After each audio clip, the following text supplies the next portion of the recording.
one podcast, mining the Magic the Gathering subreddits for salt. This is the Howling Salt Mine. It's the Howling Salt Mine.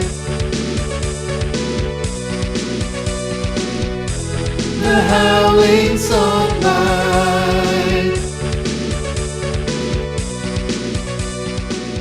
Well, welcome back, everybody, to the 50th episode of the Howling Salt Mine podcast. Insert some like cool trumpet shit there. Yeah. Cool trumpet shit. And like a whoopee cushion noise too to keep us humble. The humble whoopee cushion. It's the podcast where we delve into those salty minds of the Magic the Gathering community, find the saltiest posts, the saltiest stories we can find, put them in our mind card, and bring them back up to you, our listeners, our dear prospectors out there. As always, I'm your host, Sam, and I'm joined today by my two co-hosts, Mike and Tony. Say hey, guys. What up? Hello. 50 episodes. 50 big ones. Can you guys believe it? Honestly, no. Yeah. Never doubted for a second, actually. So yeah, I definitely believe it. doubted. I didn't doubt. Tony, you doubted? I thought that we were gonna have fun and like keep doing a little bit, but I really didn't think like a community has been created around salt, and Yeah, I dude. love it. Like it's real. It's not just like us talking to ourselves and our 10 friends who listen. Like we've got like 40 friends who listen, and that feels good. Yeah. Dude, not only that, like a community full of like really cool people that I love and like to chat with and love to like hang out with and spend time with. Like, if we haven't plugged the Discord in a while, the Discord is fucking great, guys. Like, it's really is. good. It fills me with so much joy. It's the best. But yeah, 50 episodes, fucking crazy. We 50. started recording episode 1, I think it was like almost a calendar year ago. I was gonna say it's like almost now, which makes sense because there's 52 weeks in a year. We Yeah. do an episode a week. So And we recorded our first 3 episodes and released them in the span of like 3 days. Like we recorded them Yeah. over a couple weeks. Mm, So I think we started, like their first episode came out on July 11th last year. I looked it up. have That's we crazy. missed a week? Yeah. Isn't that crazy? We haven't missed a week. no. I think we purposefully skip like one holiday week around Christmas or Mm. something. No, but we learned that we should skip Thanksgiving. Yeah. Because the downloads were poor that day. Yeah. Not a lot Everyone of was people too turning busy on the eating Howling Salt turkey. Mine while tucking into some stuffing and gravy, Yeah. Hey, Grandma, gather around. Listen to these guys talk about scrotums and salt. Oh, Jesus. People had had plenty of salt that day. Yeah. So fucking Oh, good. man. But yeah, fucking crazy, guys. I can't believe it. Yeah, so this is the podcast where we talk about salt. And Sam, wait. yes. For all those who didn't learn on the previous 49 episodes, you got to do it for me. You got to tell me what's salt, baby. Salt is frustrations in the game. Nice. He said it. I feel like we need a shirt that on the front says salt is, and on the back it just says frustrations in the game. Not a horrible idea. Yeah, salt is when there's a power imbalance at the table, when somebody was deceitful during a Rule Zero conversation. Maybe they're bringing a CDH deck and trying to pub stomp. Or maybe it's just, kind of a mismatch. Maybe they said, well, it's not that kind of Urza deck, but it, kind of was that kind of Urza deck. Salt is all of these things. Salt can be anything from a little bit of a grumble at the table from an opponent all the way to somebody throwing cards and slamming the table and kicking a deck box out the door. It's a pretty wide umbrella, I think we've discovered in this last year, of what really fits into that designation of salt. Yeah, we've had all sorts of descriptions from that to Mario Kart to like random other video games. That's one of my Like, all favorite sorts ones. of different things. I think one of them was like when you get hit with a blue shell. Yeah, that's it. That's exactly it. And that's, You're in first dude. place, about to go over the finish line. Somebody hits you with a blue shell, and you go from first to eighth. Yeah. Oh, it's so fucking awful, dude. I'm mad just thinking about that, honestly. Have you guys heard of the speed run category for Mario Kart where you have to get a blue shell, Yes. throw it, and then get hit by that blue shell that you threw? Yeah. Oh my it's god, no, but so that's fucking amazing. Yeah. Yeah, so you need to, I think the timing is such that you have to like get the blue shell, like drop into last place is usually how people do it, because that increases your chances of getting a blue shell. Get the blue shell, get up into second place and be like on the cusp of overcoming and hitting first, and then you launch the shell and get hit by it. And then it's like, how fast can you beat the game just, or how fast can you beat that track just with your driving skill after you accomplish that like first step. What fucking crazy, masochist invented that as a concept? Probably someone that did it by accident and was like, yeah, that's a speedrunning category now. Yeah. I love it, man. Well, speaking of speedrunning, should we speedrun all of our content? Yes.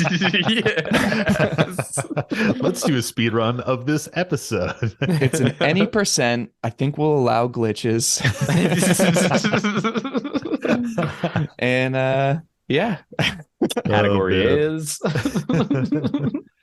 Yeah, so episode 50. So we're going to do something a little bit different today. We're going to be dipping back into our own salty mine of this show. We're going to be talking about some of our favorite posts, some of the funniest episode titles that we've made, and just kind of like chatting about inside jokes and things like that. And it'll be a little trip down memory lane. We're gonna revisit some old salty stories, see if we still feel the same way. And yeah, I'm just gonna see where it takes us, guys. Hell yeah, baby. So let's go in like the Wayback Machine. I do like the Wayback Machine. And I think you brought this one up, Tony. So why don't you mentioned this one before we hit the record button. So why don't you hit this up? So before we started, I was like looking through a bunch of different things as we were like talking about what we wanted to do.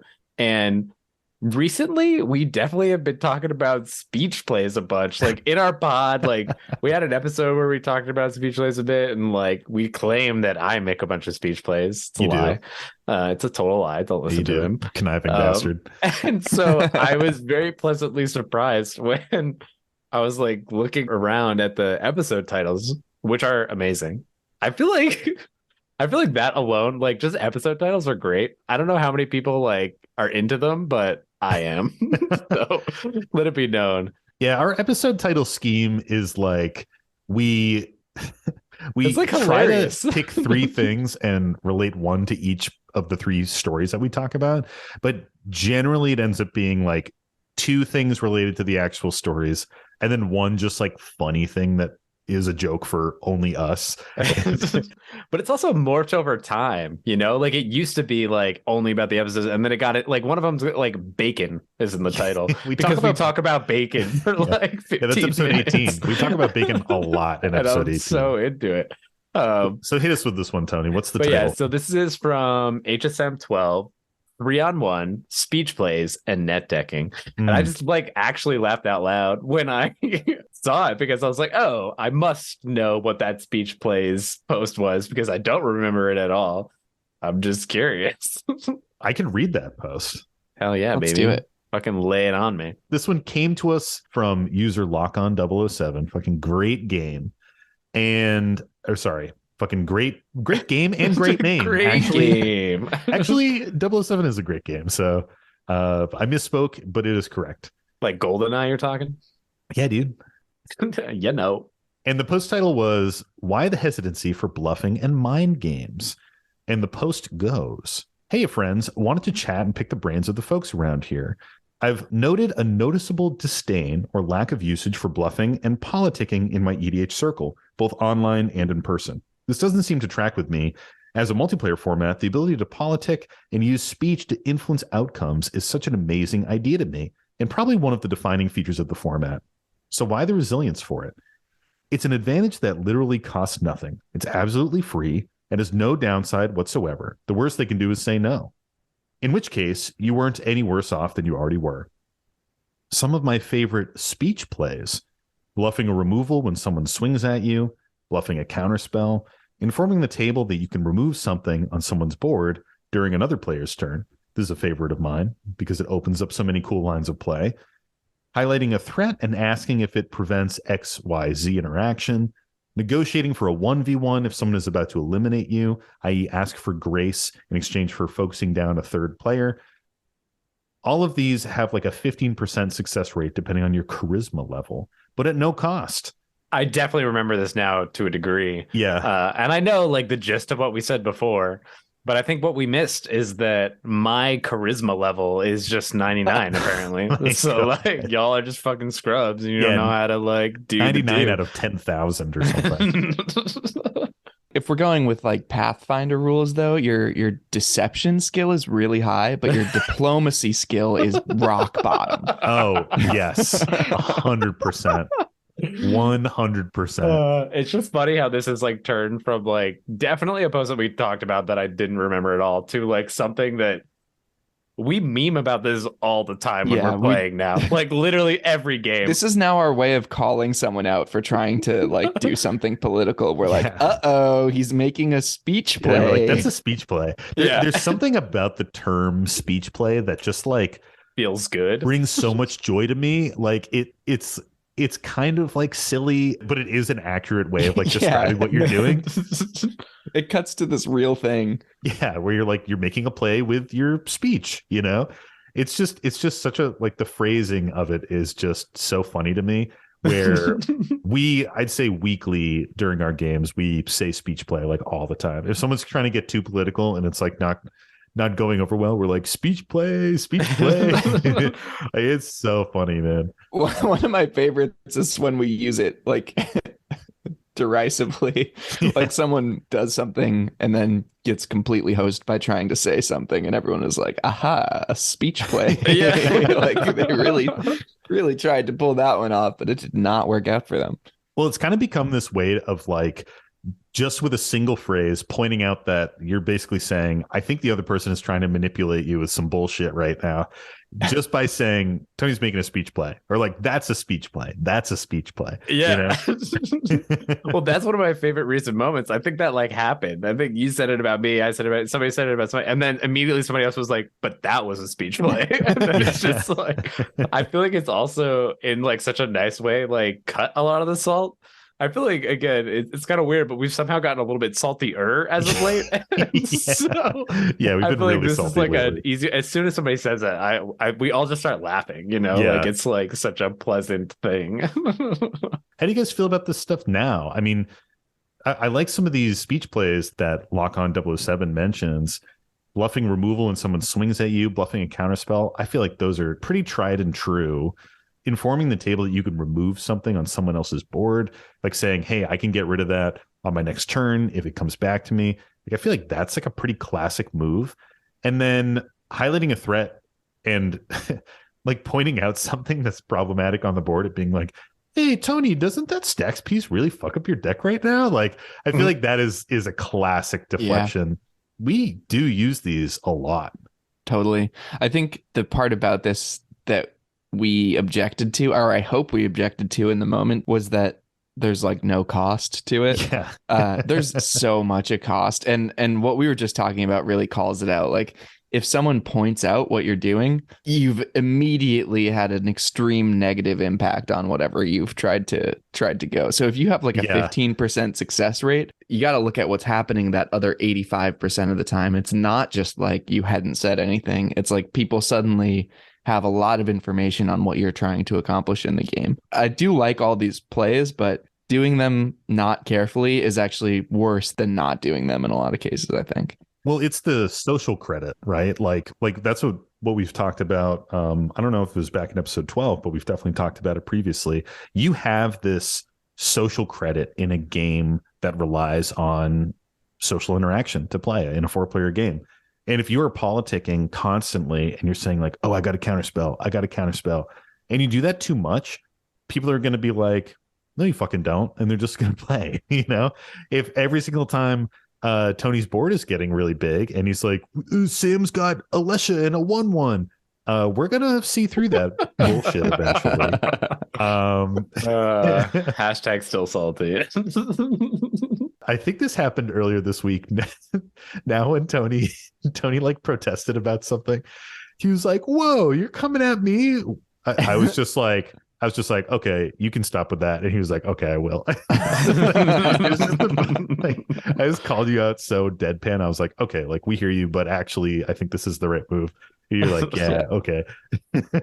Enough of this. I think the big thing here when you talk about the other 85% of the time, like likely what's happening is if you annoy people enough, like they're just gonna attack you. Like you become the target even like when it doesn't make sense anymore. You know, I feel like that's the biggest like downfall from these types of things. Like you make a speech play, it fails, and then like Mike's like, well, I'm gonna attack you for making a speech play. Yeah, I'm a big fan of this. I like to punish people that mess up politics. It's like, oh, I see you're talking a lot of shit over there. I guess I'm turning all my creatures sideways at you. Yeah. Yeah, I think even if you do have like I mean, good intentions is kind of the wrong phrase here, but even if you are politicking well, I think there's something to be said for just doing it too often, where, you know, if you're constantly making deals, like your deals start to matter less and less, you know? Like if you are bluffing all the time, obviously that is something that wears out pretty quickly. If you're pointing out threats and stuff like that on the board, that's fine. But after a while, you do run the risk of like really pissing off the people who are controlling those threats. And they're just like, dude, you're like constantly blowing up my spot whenever I got some tiny piece of value on the board, you know? And I think that's something that we experience sometimes too, where someone will get a smothering tithe or something out and people just be like, man, that's smothering tithe. And it's like, there's bigger shit going on the board than just a smothering tithe. And that can like wear down that social credit as well. Maybe your politics kind of start to fall on deaf ears, your speech plays. Well, shall we move on to other parts of the mind? Hit us with that, Mike. Yeah, so this one it's a little sneak peek into some of our Patreon stuff, because early on we didn't realize that it was a good idea to ask people for permission to read their posts from the internet. And then someone pointed out, like, are you guys really just like reading stuff without asking permission? We were like, that's a good point. Maybe we should ask. So we had this lost episode where we couldn't get permission for one of them for a really long time. Yeah. And it's up on our Patreon. So people that want to, you know, hear the other stories from this lost episode, it's up there. But one of the best stories that we loved reading, and then we were just waiting to hear about, is I almost story. picked this one too. Okay, I'm so glad. It's such a good story. Honestly, the only reason I didn't pick it was because I was like, did we ever actually get permission? I could remember We did. Our trackers, it's the only one with permission granted. The permission granted column is a capitalized yes. We finally did it. Permission date says we did it. I don't know if we have the data, but it actually was like months, like 4 or 5 months or something, Yeah, right? Like months. before we actually heard back. Months and months. Somebody who like logged out of Reddit and never logged back in. Yeah, so to just to like expand on what Mike was saying, so like when we kicked off this podcast, we were just finding salty stories on Reddit, talking about them and not really thinking anything of it. Then when we made our launch and we posted, somebody was like, wow, so you're just mining content from Reddit, not asking people for permission and doing shit. You guys are like a BuzzFeed, like, or like, yeah, exactly. I forget what it was. They were like comparing us to some like that. content mining, you know, top 10 website. And we're like, oof. Yeah, our first reaction was to be grumpy. And then we kind of stopped and we were like, you know, we should reach out to these people. So we started it off and just started like reaching back out to people. And, you know, it's something that some people I know who listen to the podcast are like, well, why do you ask for permission? I think it's kind of a gray area where it's like, do you have to? Do you not have to? But we just think it's good manners. And, you know, every story that we read on this show, we have talked to the person who posted it. Obviously, at this point, a lot of them are just sent to us. But all the ones we find on Reddit, we talk to that person. We give them a spiel for the show so they know what's going on. We're like, we can say your name. We don't have to. A keen listener may notice that sometimes we don't say usernames. That's probably because people are like, hey, Don't say my name, you know? Yeah, definitely not because we forget to read it. Yeah, That has never never happened. I don't think that has happened. I think it's Truthfully. happened once or twice, but I think usually we would be like, oh, wait, just say their name right now and then edit it incorrectly. Oh yeah, I mean, it still gets to the app. Well, hit us with that, Mike. That's enough behind the scenes sausage making. So this story, as we mentioned, comes to us from Reddit, and the title is "Guy at LGS Threw a Blight Steel at Me." So me and a buddy were playing some random pods, and this dude with a $2,000 Satoru deck pulled up and wanted to play. We played 2 games. I played my most competitive deck, like a $450 5-color Joda deck. I won game 1 with the Thassa's Oracle. Next game, guy pulls out Satoru, gets countered, pulls it out again, swings, ninjutsus out Blightsteel, and it gets removed before damaged. He gets pissed, throws the Blightsteel at me. I wasn't the one who played the removal, and said fuck it and scooped. I handed the card back like a good sport. What would you guys have done?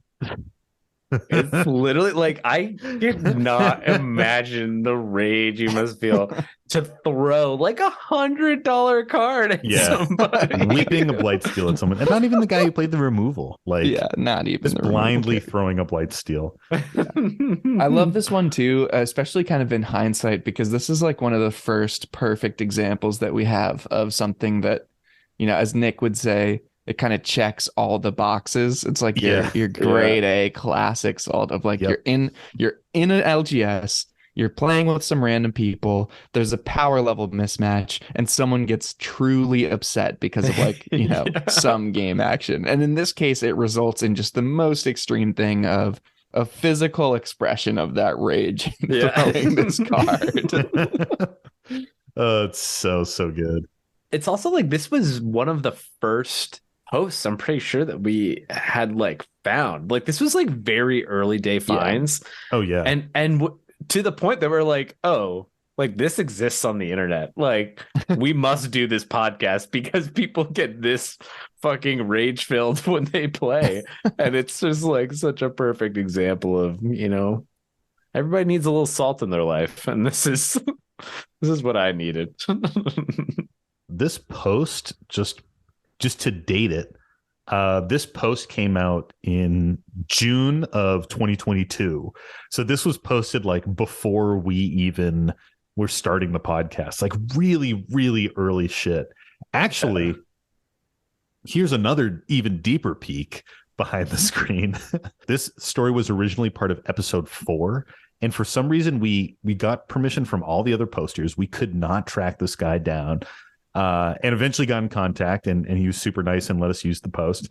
But it was to the point where we had to edit out this post and move it to a different episode and then edit in another post that we had recorded from like episode 5 or something. Yeah. So it was like this scramble where we were like, oh my God, like this fucking post. And then that eventually became that lost episode, which were all stories where for one reason or another, the person just got back to us really late. And by the time we got permission to use the story, the flow of our show had changed a little bit from our early stuff. Like things were just different, Yeah. I have one, guys. Ooh, baby. So I don't have like a funny episode title or anything. I mean, maybe I do. This is from episode 6. So this is First Salt, Confessions, and a Confusing Scoop. This is when we were lame and still like professional and not just like dicking around for the first 20 minutes of an episode. So we have like real titles. Yeah, these are like all content, all Like meat and considerate potatoes, titles, us yeah. talking about like and this is how you can resolve this with your play group. Which I hope we still bring some of that. We still do Yeah. that. So we definitely still do that. But this was our first ever salty confessional. Ooh, And nice. Is still, I think, one of my favorite salty confessionals we've ever received. It is just really, really funny. So this was from Monday Morning, way back when it was called Monday Morning, hashtag bring back Monday Morning. Yeah, the real 30% will know that Sam really is upset by the fact that the name Monday Morning was changed. There's an episode where I rant about that like really hard. Is there just one? Is it just one? There's one where you go into aggressive detail. There's one where I really get in there, but there's a lot. And this one came to us from user Yuhao Humao, and the post, oh, it's so good. The post goes, there's this jerk who keeps getting into the games I'm in, and I just can't stand them. Half the time, they're just fine, funny, and engaging, and play some pretty fun decks. Then the rest of the time, they're a sulky, sullen, whiny jerk. All I do is pull lands. Well, that spell ruined my game. Wish I had a counterspell for that. Like, we get it. You don't have to comment on everything that happens. When they lose, they always comment on how they just needed to put this or that into their decks. And it's like, well, you've complained every game that you should put that card in and still haven't. So stop complaining. They try to rush through their wins. I get it. They're nervous and often don't stop to let people respond to things. And by the time they've done explaining, they've already gone too far to fix the issue. The problem is, it's impossible to stop getting games with them because it's me. Yeah, I'm the jerk. Sorry to the other folks in Play EDH if I'm a bit insufferable.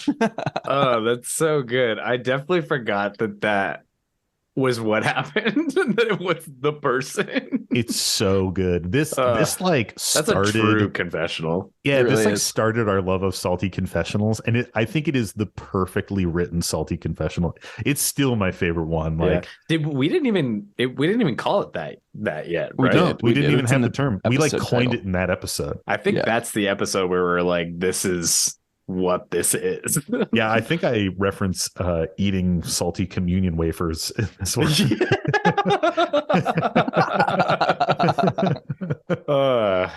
And being cleansed. I fucking absolving your that. sins. I love this for so many reasons because I also resonate with this super hard. Yeah. Where sometimes we finish a game of Magic or finish like a night of playing and I'm like, damn, I was insufferable in that one game. I just got so salty, and that's when I'll like text you guys big sorry sorry I was salty. Oh man, that is so good. Yeah, this definitely started like such a thing. Like I don't think we necessarily every episode, but like most episodes now at the end we're always like, we love a salty confessional, Dude, we fucking love it. I love a salty confessional, and I think it's because there's a strength in being self-aware of your own salt. Like, I think we're all pretty aware of our own salt. I mean, we talk about it all the fucking time, so we better be, right? And yeah, it does help you be a little less salty, but sometimes it also, like, especially in our pod, we all know exactly what triggers each other's salt. And sometimes we just like lean into it. It's like so bad. Love it, man. I do too. So I have two, but I think the next thing that I wanted to talk about at least a little bit is like some favorite episodes that we've had. Hell yeah. And so there's a lot of different ones to like. We had an episode with Joe Johnson, which was our first like big crossover moment. It felt like first big guest. Yeah. Joe like made this post that was like, he was like, hey, if you want to collab with me, just like shoot me a message. And I was like, guys, I'm going to do it. And I like shot my shot and he was like, sure, I'll come on. We were like, holy shit. I remember we all like came home from work early that day because he had to record at like a weird time in the middle of the day. And I was like, we better be on at like 4 p.m. or whatever the fuck it was. And it was just like so intense. When we found out it was happening, I was in Italy. I wasn't even in this country. And like all of a sudden I finally get internet after like a long day of like running around doing crazy shit. And I have all these messages from Sam and Mike like freaking out. I'm like, oh, Joe Johnson's gonna like fucking do the thing. And at that time we didn't have anything set in stone. We just like had picked a date maybe that he would like show up. And I remember even like up to it, we were like, is he actually going to show up? Or we oh my like, God, not cool? They did. And it was super chill. And it was like fucking awesome. And it was just like a good time. Like, it felt so natural that like that's what felt cool about it. That it's just like we're just like hanging out and chatting. It's like we all just fucking like magic and we're just shooting the shit. Yeah, it was such a cool, like, oh, everyone has had experience with people getting grumpy in the middle of a magic game. Yeah. You know, everyone that we have on is so easy and able to talk about this because it's something that like it's not a stranger to anybody, you know. Yeah. Also, you know, I think we can talk about all of our guests too, but a huge shout out to the guys from Pay the One MTG because they came on. They were the first. We did our guest. first guest episode right before that. That was a crossover too. It was that a crossover. Like, we were on too. their show and they were on ours. And we came out of doing that crossover with them, and like they're awesome. And we came out and we're like, you know, we kind of messed up in like pitching how our show needs to run with them. So like let's fix all this stuff for when we have Joe on. Yeah, for sure. It was cool to have them and then Joe. And then when we went to MagicCon Vegas, we got to like see all of them. Yeah, the timing was awesome. Yeah, the timing was so perfect. And then just to make sure everyone feels included too, like a huge shout out for all the other guests too. We like having Lua on was awesome. okay, Tony. Especially comedian, fuck him. Doesn't respect Zavala. You mean the new Sisse player? The new top 4 Sisse player? Comedian? Oh man. Yeah, and Mike Carosa, like everyone dude, we've had Mike. on, all the guests we've had on, it's just been so much fun. Mike Carosa was awesome. And MTG in Quarantine, everyone's been awesome to have on. Yeah, MJ was fantastic. I think that's one of my favorite things that we do with the show, and something that I want to do more of is bringing guests on and just like, you know, being able to hear other people's magic takes and stuff like that. Like everybody brings something really funny to the table. Also, massive shout out to Lua for coming on and being like, hey, you guys could probably be a little more professional with you.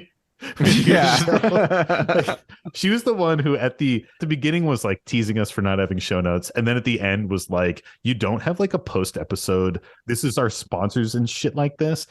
It was like, you guys just, what are you doing? Like, If you guys don't have notes, I feel like you didn't, like, you did know what she did, but like you didn't when you went to talk to her.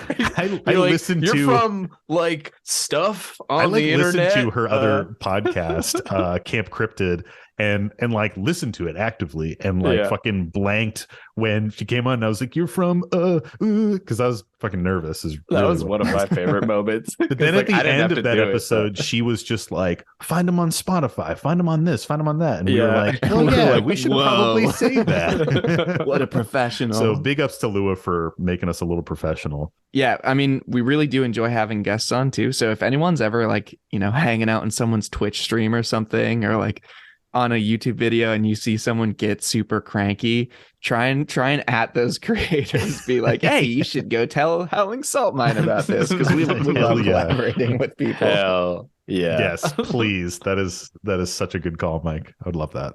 I fucking love that. But to go full circle there, like the Joe Johnson episode was one of my favorite episodes personally. But then there's 2 other episodes that were my favorite episodes as well, because you can have as many favorites as you want, people, let it be known. Is my solo episodes with Sam and Mike individually as like 2 separate things, because I've done like 1 solo episode with each of them, and they were just like fucking fun. I think the one, I don't remember if it was, I might have done 2 actually with you, Sam, but I'm pretty sure, I could be wrong, but I think the Thunderdome one was one of the ones where it was just you and I. It was. And it's just because the whole fucking time we were just goobering around. We're like in the Thunderdome. Like, like I feel like Sam and I just really go off the rails when Mike's not around. Because like Michael usually like pull us back in. But it was interesting also to then have kind of a different version of that when it was just Mike and I. And I know it was like a recent episode, but yeah, it was like 2 episodes ago. Yeah, the fucking Raw Dog Mike and Tony episode where we're just like, it was so fun. It was so chaotic, but like it was just like a blast. And a lot of people were messaging afterwards, and they're just like, it sounded like you guys just had so much fun, and it's like we did. It's Yeah, just like a this was good accurate. And so like those are definitely some of my favorite like episodes that we've done just as a whole. I think Sure. another thing, while we're in the vein of like guests and non-traditional episodes where some of us are missing. I think some of my favorite episodes are the ones where we have Nick or Yeah. Pat on, like, because they just bring such like a different fuck energy. And it's great. Like Pat just brings such a better energy than Tony. It's just like so Fucking sucks You so know, He's hard. just so much better than Tony. just like more handsome, friendlier, Better decks, better shoes, better. Yeah, it is better pizza, better Papa John's. I thought you were gonna say when we all cracked beers and did the Magic 30 Oh my episode. God. Oh my god, dude. Yeah, the Magic 30 episode, that's a whole nother one. That is particularly funny and goofy and insane. That's episode 21, and for a long time that was our most downloaded episode. Yeah. I don't know if it's because we were chatting about Magic 30 and people wanted to like hear about it because it was kind of like the Vegas con was kind of controversial and had some like things going on. Which is funny because at the start of that episode, I'm like, please don't listen to this if this is your first Howling Salt Mine episode, and people just didn't give a shit. Just great. I have 2 other episodes I need to shout out. The first one is HSM 20, Mall Yes. Rats, I knew Mall it was Rats that. Reconnaissance, and a new LGS. For me, that is one of my favorite episodes because I was a mall rat growing up, and I think that just has such a memorable tangent in it, so much that we Yeah. like named the episode after it. It was right around here where we sort of changed a little bit and started just like chatting in the beginning, which is like so fun. Yeah, It was one of the first longer sections that we had where we just talked about being at the mall for like a long time, like 15 minutes of mall So talk, great. which I'm like so here for. Yeah, I definitely wrote that down too as something that I was like, this is just like such pure gold, pure gold. I also think all the episodes where we like grill Tony about bleach and Yes, salt. I was about to say every time we put Tony on trial is some of my favorites because we're Episode- always right too. Yeah. Episode 17, Tony on Trial, is so good. It's like one of my favorite ones. What's horrible is it's now borderline like a mini series. Like anytime this happens, it's always going to be Tony on trial and like 2 other things. I know. We really do have a bunch. And it happens just frequently enough that it will not be the last time. I can assure you that. A couple other quick inside jokes to shout out. Episode 31 had Yes, the this is the other coining one, sorry. of the term trash magic, which we love to say. It just like shitty magic for shitty people is great. And then of course the Siege Rhino thing where we were talking about how great Siege Rhino is.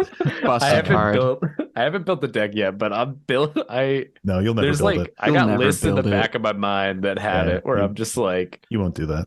I definitely am going to. My WinCon is going to be Siege Rhino exclusively. Like there will be no other way to win the game except for Siege Rhino. What else? Well, I think the other thing to touch on, because I don't remember exactly how it went down, but on HSM 16, it's like something, something, something, and vintage Cheeto dust. Oh my gosh! And yeah. it's like one of my Vintage I Cheetos. like just say this. Oh, in Well, the it episode, I was think we about call vintage it vintage Cheeto Cheeto dust, dust, though. And I don't know if it was in the post or if it was like we just like said that, but I literally say this in my day-to-day life now, like all the time.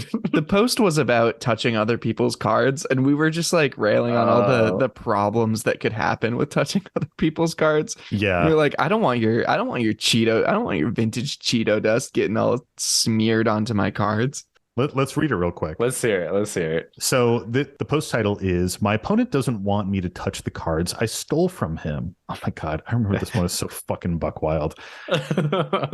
I have a deck where the main strategy is stealing permanents. People usually don't have a problem with it, but there is a guy who refuses to let me touch his permanents and says that he will do the things with the cards that I want to do. This both slows down my turns considerably, especially at bigger tables, and gives me one more thing to pay attention to during the game. He gets pretty upset if I touch it accidentally.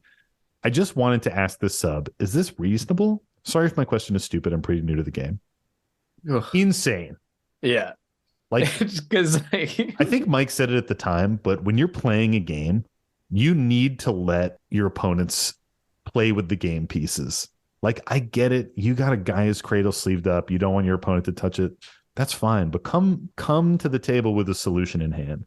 Come with a proxy. Come with like an infinite token. write it down. There are solutions here, but it's got to be so insane to follow the board state when someone doesn't let you even put the card you control on your side of the table. Yeah. I think what's more important than Mike said is I think Mike originated the Cheeto dust comment, and I think Sam added the vintage Cheeto dust. And I feel like I remember having debates when we were naming it. I was like, I want it to say vintage Cheeto dust, but it was too long. And all episodes titles, let it be known, I have great title names. And then Sam's like, no, you can't do any of these things. They're all too long. Blah, blah, Tony blah, blah. Tony has no concept of what title length should be for all of our episodes. He's always like, could it be an entire sentence? Like, no, it can't. It needs to fit on the top of a card in our card art, man. All of Tony's episode names would also be like 60% cuss words. Yeah. Oh my God. Yeah. They would be great. Maybe what we need to start doing is refute it. He doesn't refute any of that. We need to start releasing like the Tony titles in the Patreon, like in the Discord, and then like the regular title that comes out. We don't need to do that. Let the people vote. Let the people speak. Let them know what they should have. This isn't a democracy. Oh my God. It's a mine, and we're the foreman, Tony. This really is like a magical moment for me. Like I love this host so much. A, because of its content, and B, because it has vintage Cheeto dust for me now. So like every time I pick up a card and I've got schmutz on I think I said to Stephanie once, she was like picking up my controller. I'm like, did you wash your hands? And she's like, no. And I was like, well, I don't need like vintage Cheeto dust and shit on my fucking controller. So like maybe you should wash your hands. Oh my God. We were just like eating like wings or something and like chips. And I was like, come on, what are you doing? Then she was mad at me, but it's fine.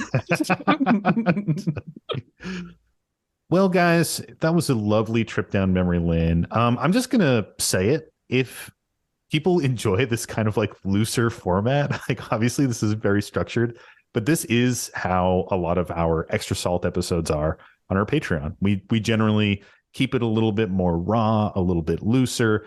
We're just kind of shooting the shit, talking about stuff. We're doing deck techs. We're doing other things like that. So if you dig it, if you've been with us until now, until episode 50, hop on in. There may even be an episode 50 surprise, a 1-year celebration surprise for the patrons, a bonus episode.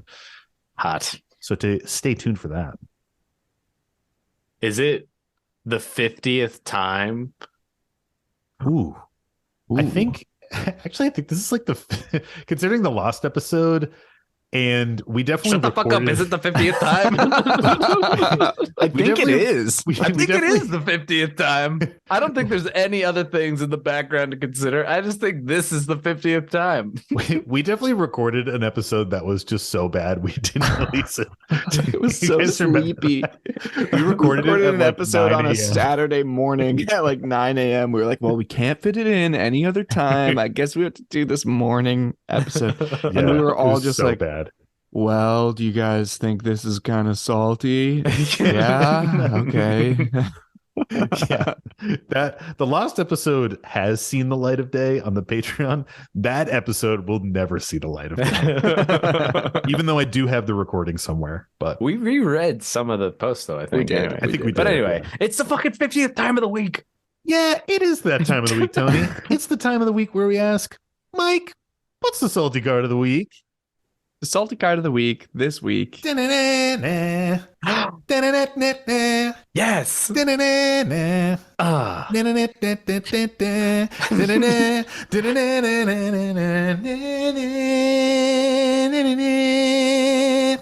Salty card of the week. Thank you, Sam, for that beautiful rendition of our intro music. That's definitely only our intro music and nothing else out in the world. Yeah. The salty card of the week this week is something that is not signified by our 50th episode, but it is impending disaster. It is. You've cursed us. I have not cursed us, I swear. I said it wasn't, so we're all set. It is 1 and a red for an enchantment that says during your upkeep, if there are 7 or more lands in play, sacrifice impending disaster and destroy all lands. Ooh. Hmm. So, Sam, does this card make you salty? So I've never ever faced this card. I'll just throw that out. I don't think anyone's ever put it in a deck. Maybe Pat has it in a couple decks. I had You it know- in Brian. I don't think Oh, I ever okay. cast it, but I had it in I would have been Brian. so fucking mad if you I had played know this you in would've. Brian. Yeah, I know you would Wait have. your turn over there, Tony. I mean, it's land destruction. Land destruction always gets me salty. That said, I have tried to brew this card into so many decks Mhm. because I think it's kind of awesome. And I think it has like CDH potential because it's so low mana to be like a huge tempo play. I think it is in Maria decks sometimes, that Gruul commander that can tap artifacts for mana. I think sometimes you see it there because you can power out a bunch of cheap artifacts, cast this, destroy all the land. I mean, the threshold of 8 lands gets hit so quickly in an EDH game. 7 lands. Just Is it 7? Yeah. 7 or more lands. You're casting that, and it's going to pop off pretty soon. So I don't know. I mean, it's hard to judge what my salt would be. I would probably be salty just because MLD generally makes me salty. But I think it's a really spicy card, man. And I think it's kind of cool. I want to play it. I don't want anyone to play it against me, though. Yeah. Tony, how does this make you feel? That's fucking stupid. This card is stupid. I hate this fucking card. I have never seen it and I'm mad about it. I literally, like, you read it, I was like, what the fuck is this card? And then you read the description of it and I was like, oh, fuck that card. I'm glad I haven't seen it, and I would be upset if I did see it. Yeah, I feel salty right now. I feel like I haven't felt this salty about the salty card in a while, and I feel it right now. I don't know why it's triggering me so hard, but I'm like, this is not, I would not be cool with this. I think what makes it worse is you see it. It's just sitting there, and I'm not running removal, so I'm not going to be able to get rid of it. And then, like, it's going to hit, and they're going to do, whoever, if you put this in a deck, like, you've got a reason for it, right? You're going to be like a dick about it. You're like, got like shit to do or whatever. Ugh, I would be mad. They probably just board wiped you and then played this, and then I'm like, God fucking damn it. Yeah, it does sort of have that like defense of the heart kind of effect where like you're waiting for sort of your opponents to trigger it on into your upkeep. Yeah. And if you're running it in your deck, you should be using it to its fullest. Yeah. How about you say, Mike? Whoa. Whoa. Me again? Okay. How about- It doesn't really make me salty. Mike, how does this card make you feel? This one makes me salty more like for the reason that Sam said of I've tried to put this index. I've had this index, but I haven't been able to resolve this or I haven't had like a reason to, you know, I've had it sit in my hand and been like, well, I have no reason to play this. But there are some interesting stats and facts about this card here. One of the most interesting things is that this card is only 60 cents. Wow, really? Card is ridiculously cheap. Yeah, because it also says lose your friends when you play this card. He does say that. That's the flavor text actually. Due to like how rounding works on EDH Rec, it shows up in 3,600 decks, which means that it shows up in 0% quote unquote of the decks on EDH Rec, which I think is that's funny. hilarious. Yeah. It just doesn't exist. Where do you guys think this falls on the salty card of the week? 27. You're guessing 27? Yeah. I'm going to guess 58.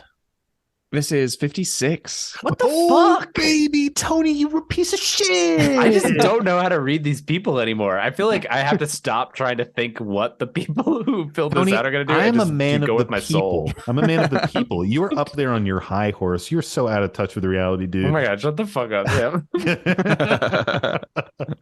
Oh man, that's so good. I love it. Hey Mike, I got an idea. This is episode 50. Let's give the listeners a bonus salty card of the week. All a right. little extra gift, huh? Mm-hmm. All right. Well, the extra salty card of the week this week is Ruination. It's the extra salty card of the week. Sorry. That was great, Sam. Thank you.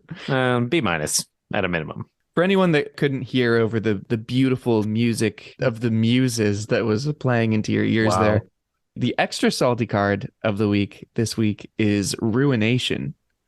It is Ooh. 3 and a red for a sorcery that says destroy all non-basic lands. Whoa. So in the same play, it's got the same Definitely in flavor the same text as the vein. Yeah, in the last same as the salty last vein. card. So, Tony, how does this one make you feel? It depends on what deck I'm playing. Shocking. Any of my older decks are like, fucking hell yeah, bring it on, because I've read nothing but fucking basics in them. I was actually playing one of those decks the other night when we played. I was playing my Xyrus deck, and the mana base sucks ass because it's all basics. No, you have non-basics. They're just all I have a shitty couple. tap non-basic. Your first Yeah. 3 turns were like tap non-basic, tap Yeah. non-basic, scry 1 card, gain 1 life. I don't think I even got a scry on him. I think it was don't think just so. the gain 1 life. Yeah. Which is even worse. It might as well say go get fucked, because you're going to have 41 life and someone's going to be like, oh, he's in the lead. I'm attacking him since he's got more life. That's literally what I said. Yeah. But this is similar to the other effect, right? Like, I fucking hate it as well. Sam, how does this one make you feel? Man, I'm going to be a broken record. I also think this one is cool, and I try to put it in decks because it's so much easier to play around. Yeah, this one's way more playable than Impending Disaster. Yeah, like you can break parity with Ruination very, very easily. And 4 mana like just isn't that high. Like if you're really into like a basic land package, or if you're playing mono red, of course, like this becomes pretty fantastic. Even if you're just in like 2 colors, I think you could probably get away with this and maybe lose 1 or 2 lands, whereas your greedier opponents will lose more. Again, I'm going to say it. I think this might have some like fringe CDH applications, because so many of the CDH decks out there are running non-basics. It's like you're either a monocolored deck in CDH these days, or you're on like a hugely greedy non-basic mana base with just a couple basics at all, if you have them. So I mean, it's a cool card, man. I'm pretty sure I have a foil one of these lying around as well, which has also made me want to put it in a deck. What do you think about this, Mike? I love it.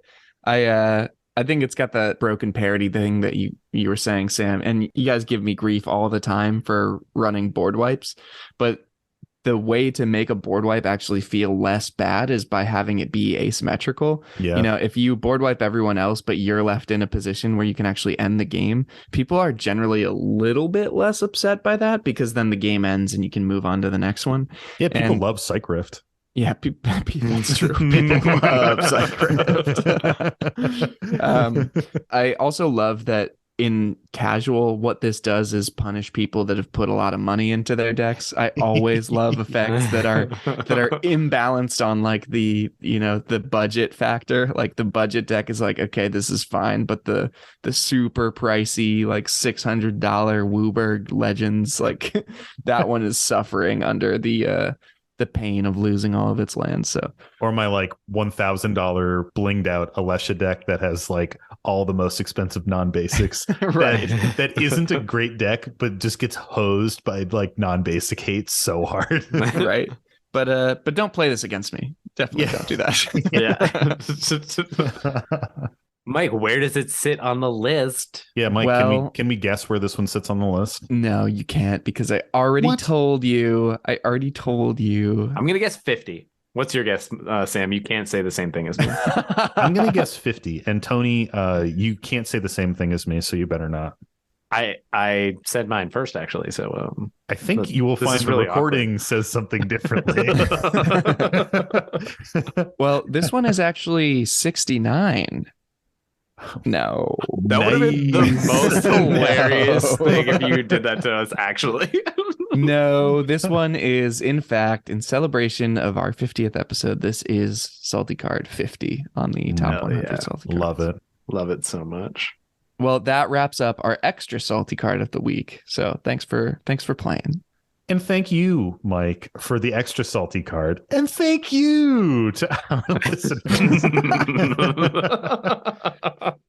But seriously, thank you for tuning into the show. This episode was a little bit different than our typical ones.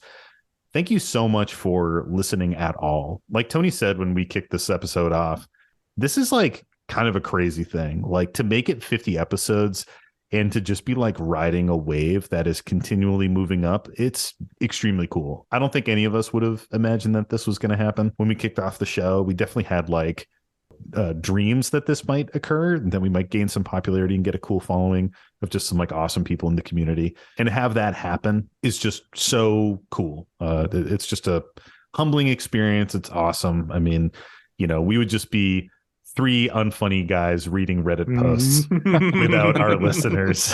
Hashtag throwback, the true 30%. Which is a great throwback to a Reddit comment we received one time that like lives rent free in my head. I think it's so funny. I think it might have been the first time that we did a Reddit post for like a new episode too. I could be wrong. It was our patron Sugi Time had made a post. This was way before we became a patron, way before we had a Patreon. He made a post and was just like, hey, I love the Howling Salt Mine. It's a great show. Other people should check it out. And one person replied and said, 3 unfunny guys reading Reddit posts. I'll pass. It is so funny to me. I love it, man. But seriously, without you guys, that is what we would be. So huge thank you to everybody who's tuned in, everybody who sent a salty story. Oh, man. I just have one more thing to say. I meant to mention this earlier. Rest in peace to the Mail Time song. Dude, I wrote that down. Oh, I can't believe I didn't list that. I was like, things that we don't even do anymore. Yeah. The things that have already died. Mail time. The Mail Time is song. what I wrote. Dude, the Mail Time song was so fucking good. Oh.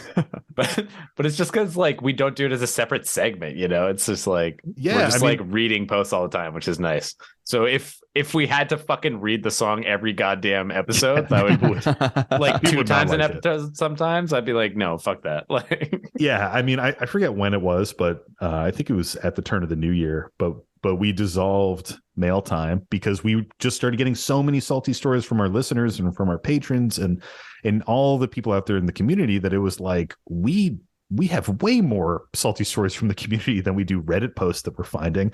We need to like combine these. So I loved those Mail Time episodes when we first did them. I loved singing the Mail Time song. I'll sing it again someday. Someday in our live studio episode that we do in front of an audience. Well, thanks again, everybody, for tuning in. And if you want more Howling Salt Mine content, and like we said, a very special episode 50 for the patrons, check out our Patreon, patreon.com/Howling Salt Mine.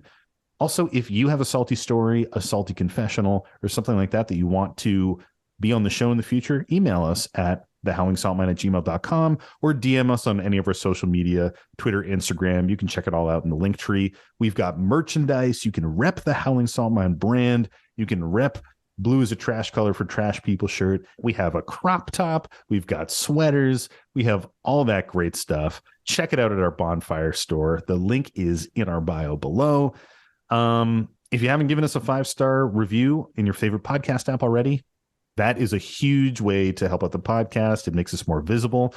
This is actually really cool. So I was messing around in Spotify the other day and like clicked on like some other popular Commander podcasts. And if you click on like other suggested podcasts, like other shows like this, like we were showing up in the algorithm. Oh, sick. Thanks, algorithm. Sick. Yeah. Thanks, I was algorithm. Thanks to our friends at working. Spotify that we met in Philly for manipulating the algorithm to get us into recommendations. I hope that $5 bill is warm in their pockets still. And of course, we have to shout out our amazing podcast artist, Devin Burnett.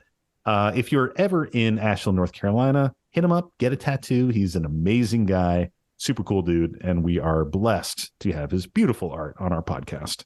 10,000 subscribers or bust. Indeed. Thanks again, everybody. Stay salty, and here's to another 50 episodes. Don't forget to draw an additional card during your draw step. It's the Howling Salt Mine.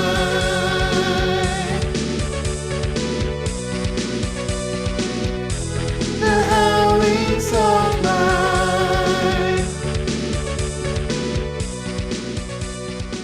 Well, this is just where it has like all of them listed with the episode title. I don't think we have anywhere else where they're like listed with the full episode title. Just like Spotify, any Spotify. podcast app, but you know, Oh, I whatever. guess I could Yeah, like find look us there. wherever you get your. To me, I don't listen to your I don't podcasts. fucking listen. I listen beforehand, bitch. I don't fucking boost our numbers artificially with my own listening.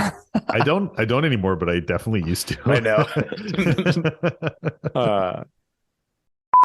I was just eating it, like just straight up some barbecue sauce off a spoon, Oh and I guess I God. like a little bit. What? Yeah, you deserve you that. deserved all your clothes. It's like to be homemade stained. barbecue sauce. It's good shit. I'm not talking about any of that Sweet Baby Ray's bullshit. Still don't do that though. I like it. Wrong. Well, welcome back, prospectors. To another Another episode of the Hell and Soul Man. It's the time of the week where we ask Mike. Mike, Oh God. Oh guys, I screwed up.